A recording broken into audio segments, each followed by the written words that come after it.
One of the hottest selling games of the year, let alone the holiday season, will be Tomb Raider by Eidos Interactive. We'll show you why in our GamePro review. The video game world has been dominated by happy plumbers, flying elves, and crashing bandicoots lately.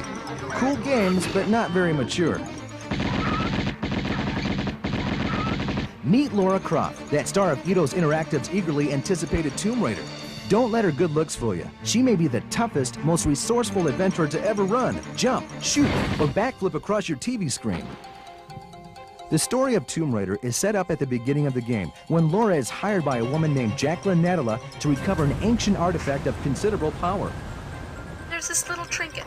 An age-old artifact of mystical power is buried in the unfound tomb of Qualapec. That's my interest. From there, the adventure begins, spanning across 15 different levels with diverse geographical environments and ornery vicious creatures, including dinosaurs. But none of them are a match for the two-gun-toting Lara, who's got more moves than Barry Sanders in the open field. Her character contains over 2,000 frames of animation, making her movements the smoothest of any game this side of Super Mario 64.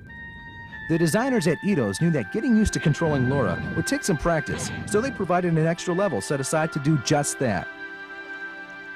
Welcome to my home. I'll take you on a guided tour. Inside, the gamer can get comfortable with all of her movements in a safe, warm, and fuzzy environment. Much better than trying to figure them out as the world's crashing in around you. Tomb Raider's been compared to a number of games out on the market, most notably Capcom's Resident Evil. Both titles share similar camera angles, 3D environments, and a unique blend of action, strategy, and adventure. But Raider surpasses Resident Evil in many categories. First, unlike Evil's pre-modeled corridors, Tomb Raider's world is modeled completely on the fly, making the gameplay non-linear and allowing the player to go anywhere he or she chooses at any time. Plus, Lara's animation is much more fluid than the stiff and bulky characters in Capcom's horror classic, an element the designers at Eidos paid specific attention to. Another game Tomb Raider's been compared to is Super Mario 64, which is high praise considering Raider is only a 32-bit game. The comparisons are made because both titles are 3D and non-linear.